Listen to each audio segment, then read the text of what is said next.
बहुत कर लिया हमने दुबदा खर्चा, अब मैं मजीद और बर्दाश्त नहीं कर सकती।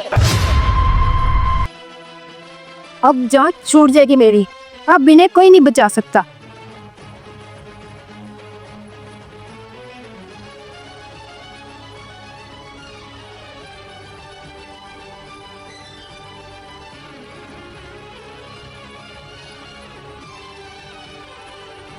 अच्छा वो मेरी जान छूटी इनसे, अब इन्हें कोई नहीं बचा सकता। अब ना मेरे खर्चे होंगे ना मुझे इनका काम करना पड़ेगा। बेगम, तुम यहाँ पे खड़ी होके किससे बात कर रही हो? अरे वो अच्छा वो आप आ गए, मैं कब से आपको फोन ट्राई कर रही थी। वो आप आए ना, देखे माँ जी को क्या हो गया। क्या? माँ जी को क्या हो गया? आओ। माँ जी, माँ जी, क्या हुआ माँ जी आपको? डॉक्टर साहब, मेरी माँ तो ठीक है ना? क्या हुआ था इन्हें? अब तो ये माशाल्लाह ठीक हैं, लेकिन पता नहीं इनकी ऑक्सीजन मशीन किसने बंद कर दी थी। डॉक्टर साहब, आप ये कैसी बात कर रहे हैं? ऑक्सीजन मशीन बंद कर दी थी? डॉक्टर साहब, मैं आपको फीस किस चीज की देता हूँ? आपका काम है मेरी माँ का ख्याल रखना। मैं जब यहाँ पर आया तो इनकी ऑक्सीजन मशीन उतरी हुई थी और इनको सांस लेने में तकलीफ महसूस हो रही थी। वो तो अच्छा हुआ कि मैं वक्त पर यहाँ पर आ गया। हाँ तो आपने एहसान नहीं किया, टाइम पे आके हम आपको पैसे देते हैं इनकी केयर के लिए। नहीं नहीं बेगम, कोई बात नहीं। डॉक्टर साहब टाइम पर तो आ गए ना। डॉक्टर साहब, आपका बहुत शुक्रिया। अगर आज आप टाइम पर ना आते तो पता नहीं मेरी माँ को क्या होता। चलें ठीक है, मैं फिर चलता हूँ।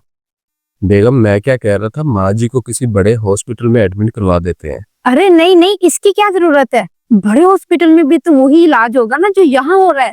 वैसे भी तो आपने 24 घंटे के लिए इनके लिए डॉक्टर रखा तो हुआ है जो सिर्फ इनका ध्यान रखता है। अरे आप परेशान मत हो, आज के बाद डॉक्टर के साथ मैं भी इनका ध्यान रखूंगी, इनको कुछ नहीं होगा। अरे वाह बेगम, ये तो बहुत अच्छी बात है और मुझे तुम पे पूरा यकीन है कि तुम इनका बहुत अच्छे से ध्यान रखोगी।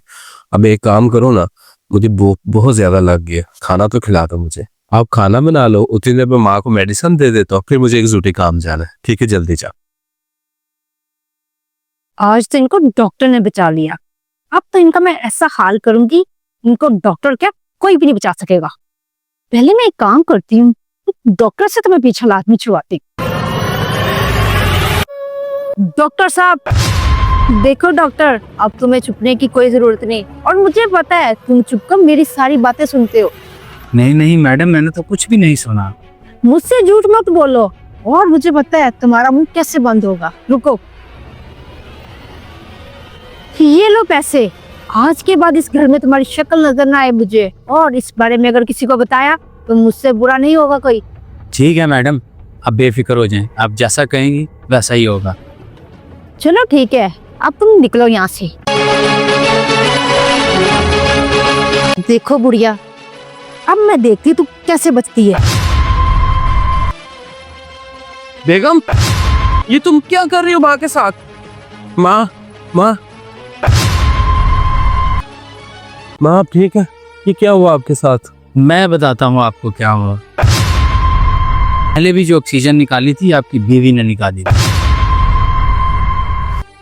ये सब मैंने अपनी आंखों से देखा था, अब आपने भी देख लिया, और आपकी बीवी ही आपकी माँ को मारना चाहती हैं।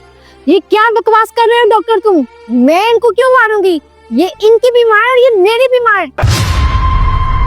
सर, अगर आपको मेरी बातों पर एतबार नहीं है तो मैं आपको वीडियो भी दिखा सकता हूँ। सर ये देखें, इसको तो छोड़ें, आपकी वाइफ ने मुझे ये देखें पैसे भी दिए। बेगम, तुमने मेरी माँ के साथ ऐसा सलूक किया? मैं ऐसा सोच नहीं सकता था। तुमने ऐसा क्यों किया? हाँ मैं मानती हूँ कि मैंने ऐसा किया, लेकिन पता है मैंने ऐसा क्या किया?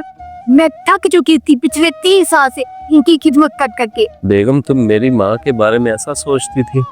मैंने कभी ऐसा सोचा नहीं था। और तुम्हें पता है, हर बंदा अपने नसीब लेकर पैदा होता है। हो सकता है कि हम जो आज खा रहे हो माँ के नसीब का खा रहे हो। मानना कि मेरी माँ की तबीयत खराब है, लेकिन इसका मतलब ये नहीं कि हम उनको उनके हाल पे छोड़ दे। और वैसे भी बेगम, मेरी माँ मेरे लिए सब कुछ है।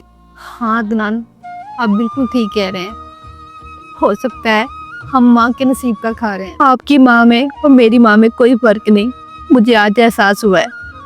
हो सके तो मुझे माफ कर देना।